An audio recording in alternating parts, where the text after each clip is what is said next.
반갑습니다. 송재준입니다. 이번에 또 믿을 수 없는 소식이 나와가지고 많은 분들이 깜짝 놀라셨을 것 같은데요.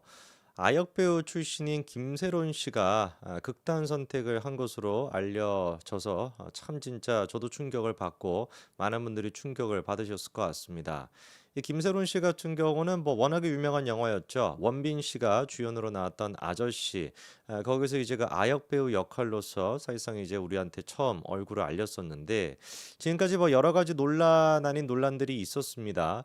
음주가 이제 특히나 중요한 논란이었고 그 음주로 인해 가지고 연예계에서 퇴출당하다시피 그렇게 됐고 그 이후에 이 생활고나 이런 것들에 힘들어 가지고 아르바이트를 한다 뭐 이런 얘기도 있었고요. 근데 그 아르바이트를 하는 것조차도 조작인 거 아니냐, 이건 뭐 언론 플레이인 거 아니냐, 뭐 온갖 것을 그런 식으로 공격을 받았었습니다.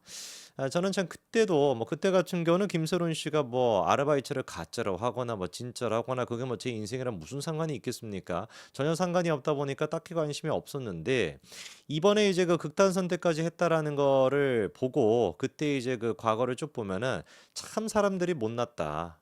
이제 뭐 제가 이제 그 이 영상을 준비하면서 다른 유튜버들도 보니까 김세론 씨의 어떤 그 아르바이트가 가짜일 것이다. 무슨 뭐 저기 뭡니까 주얼리부터 시작해가지고 그런 것들을 차고 있는 걸 보니까 이거는 뭐 진짜로 알바를 하는 게 일 수가 없다. 생활고 같은 거를 겪지를 않는 것이다. 뭐 이런 식으로 막 그거를 영상을 찍어가지고 막 난리를 치더라고요. 근데 알고 보니까 제가 추가적으로 확인해 보니까 실제로 아르바이트를 하고 생활고를 겪었던 게 맞더라고요. 그러니까 이게 뭐겠습니까? 대한민국 사회 자체가 한 사람을 완벽하게 그냥 재기불능 상태로 만드는 거에 대해 가지고 희열 같은 거 느끼는 것 같아요.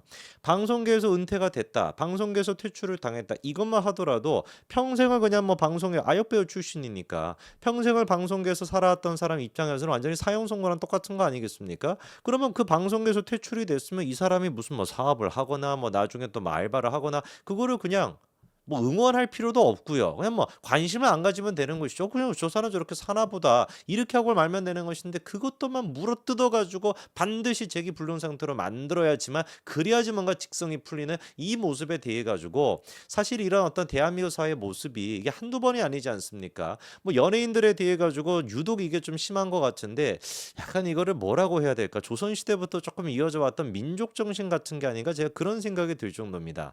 옛날에 이제 그 서양 쪽에 이제 그 철학자죠, 그렇죠? 니체가 유명한 얘기를 했었는데 이 도덕이라고 하는 거, 애당초 이 도덕이라고 하는 것이 인간의 본성의 어떤 착함, 선함 이걸로 인해 가지고 자연스럽게 만들어졌다.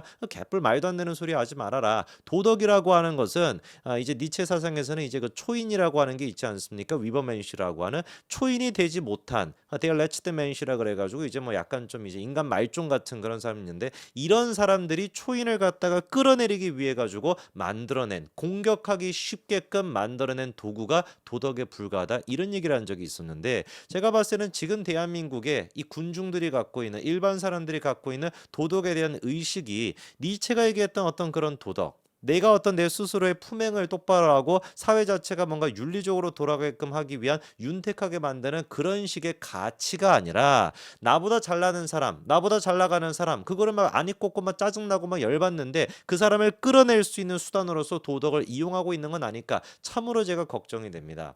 요즘 뭐 대한민국 사회 같은 경우는 다른 나라에 비해서 특히나 인플루언서라고 하는 것이 많잖아요. 뭐 저도 마찬가지로 뭐 인플루언서인 것이고 그 인플루언서가 뭐 하나 잘못했다. 뭐 예를 들어서 과거에 뭐 담배를 폈다라는 등 뭐 애를 막 괴롭혔다라는 등 그건 나쁜 거 맞죠. 나쁜 거 맞는데 뭐 해외에 조금이라도 계셔 보신 분들은 다 아시겠지만 해외에서 만약에 그런 거 있었다? 대한민국 같이 반응을 합니까?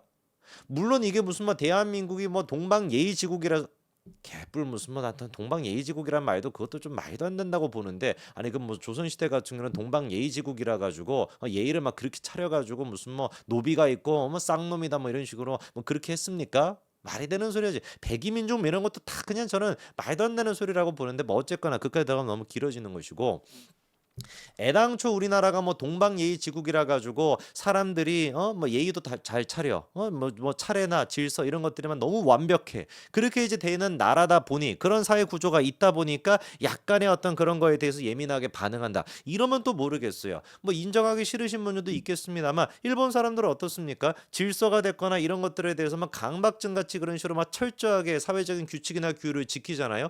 이런 나라 같은 경우는 정치인들이 어떤 비리 같은 게 터지면은 완전히 정치인들 그냥 퇴출이 돼 버립니다. 이거는 납득이 된다고요. 일관성이 있는 거니까. 대한민국 어떻습니까? 그 일관성조차도 없어요.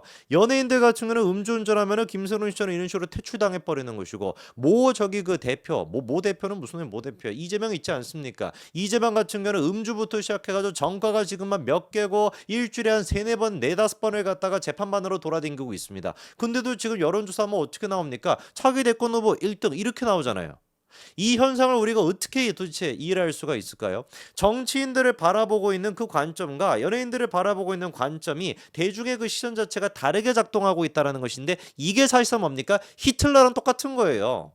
그렇지 않습니까? 독일이 그때 당시에 나왔던 히틀러에 대해서는 저 사람은 신이다, 저 사람은 영웅이다 라고 인식하다 보니까 이 사람의 인간적인 허물 자체를 어떻게 하는 겁니까? 그냥 망각해버리는 거예요. 그러니까 인지 자체를 안 하는 것이죠. 그리고 누군가 그 사람의 허물을 지적하면 이 사람을 어떻게 몰아가는 겁니까? 극단주의 세력들이 등장해가지고 이 사람을 또 집단 린치를 가하고 제거를 시켜버리는 거. 그게 바로 뭐였어요? 전체주의로 사회로 갔던 그 독일의 모습인 것인데 나치당으로 이어졌던 그게 지금 대한민국에서 또 똑같이 일어나고 있는 거 아닙니까?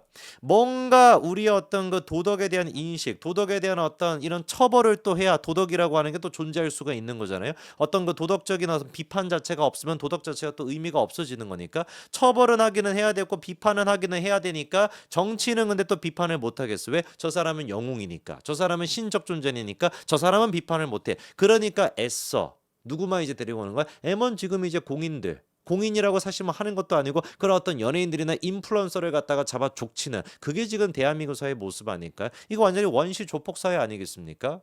저는 이번에 김세론 씨에 대해 가지고 뭐 저는 뭐 솔직히 뭐 이분에 대해 가지고 관심이 그렇게 크지 않았기 때문에 별 그게 없습니다만 김세론 씨에 대해서 막 열심히 비판했던 분들 많잖아요. 유튜버들 중에도 많은 것 같은데요. 그분들은 진짜 제가 한번 질문해 보고 싶습니다. 도대체 그렇게까지 김세론 씨에 대해서 이 사람이 뭐 아르바이트를 뭐 안 하는 걸 했다라고 한들 뭐 그게 무슨 의미가 그렇게 크게 있는지 그게 대한민국 사회에 뭔 그렇게 큰 의미가 있는지 이재명이처럼 무슨 뭐 수천억 가까이 되는 세금을 갖다가 뭐 진탕 해먹었다 이런 논란이 됐거나 법인카드를 갖다가 경기도인들의 어떤 그 세금으로 쓰이는 거를 뭐 그런 식으로 사적으로 썼다라든지 아니면 뭐 공무원을 갖다가 자기 사적인 비서로 썼다라든지 이렇게나 지금 첩첩산중에 논란들이 엄청나게 많은 거에 대해서 관심을 갖기는커녕 이거를 지적하는 거는 집단 린치를 당하고 뭐 그 무슨 뭐 김세론인지 무슨 뭐 사실 뭐 우리 인생이랑 아무 상관없는 그런 사람에 대해 가지고 잡아 족치는 게 무슨 의미가 있냐 이거죠.